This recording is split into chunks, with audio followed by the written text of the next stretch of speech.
ऊपर एक सीरीज शुरू की। आज का लेक्चर नंबर 19 है, जिसके अंदर हम प्रूव करने वाले हैं सेकंड लॉ ऑफ थर्मोडायनामिक को।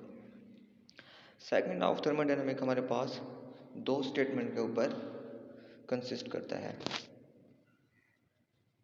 It consist of two statement.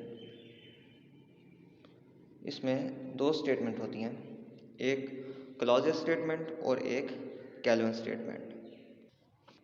Clauses statement हमें क्या बताती है?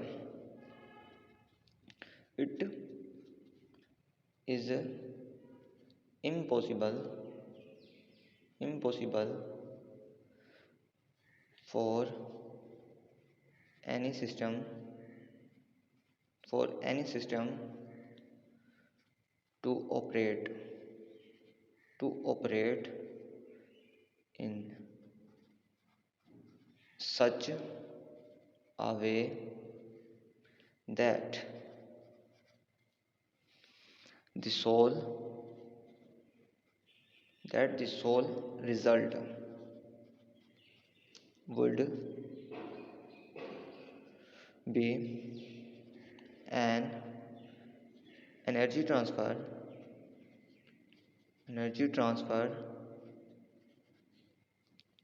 by heat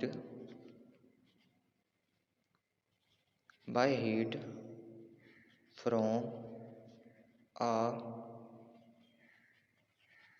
cooler to a hotter body। Clauses statement हमें यही बताती है कि ये इम्पॉसिबल है कि कोई कोल्ड रिजर्वायर से एनर्जी हॉट सोर्स की तरफ जाए। यह क्लॉजेस स्टेटमेंट का डायग्राम। इस डायग्राम में हमें यही बताया गया कि जो हॉट बॉडी है वो एनर्जी ट्रांसफ़र कर सकती है कोल्ड बॉडी की तरफ, लेकिन जो कोल्ड बॉडी है वो हॉट बॉडी की तरफ एनर्जी ट्रांसफ़र नहीं कर सकती। तो इस तरफ हम यस लिख सकते हैं और इस तरफ नो। ये तो हो गया हमारे पास क्लॉजेस स्टेटमेंट। कैल्विन स्टेटमेंट की स्टेटमेंट क्या है हमारे पास? It is impossible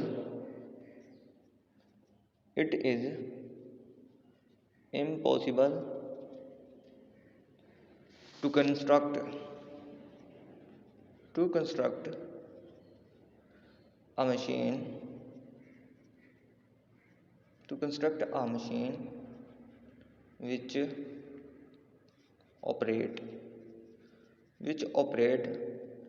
in cycle whose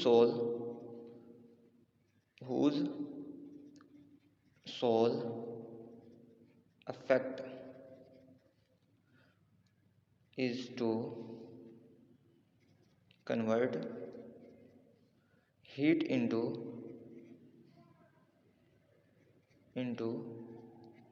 equivalent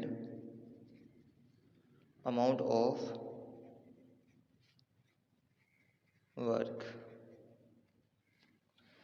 कि कैल्विन स्टेटमेंट हमें यही बताती है कि ऐसा कोई हम इंजन नहीं बना सकते कि जब भी हम उसको हीट दें और वो हमें जितनी अमाउंट में हम उसको एनर्जी दें, हीट दें, वो उतनी अमाउंट में हमें वर्क दे।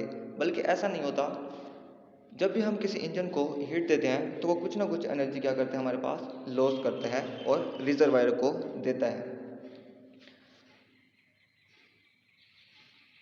ये हमारे पास कैल्विन स्टेटमेंट का डायग्राम। इस डायग्राम में हमें बताया गया कोई भी हम सोर्स लें, उसमें टेम्परेचर T दें या एनर्जी दें तो वो क्या करती है, मशीन को दे, और मशीन क्या होती है, जितनी अमाउंट हमने उसको एनर्जी दी थी उतनी अमाउंट हमें वर्क डन दे। तो ऐसा कोई भी इंजन पॉसिबल नहीं है, तो इसलिए हम इसको नहीं मानेंगे, क्योंकि हम जानते हैं कि कुछ ना कुछ एनर्जी लॉस्ट होती है और कुछ अमाउंट में हमारे पास वर्क डन होता है और कुछ अमाउंट में हमारे पास एनर्जी लॉस होकर रिजर्वायर की तरफ जाती है। ये था हमारे पास सेकंड लॉ ऑफ थर्मोडायनामिक।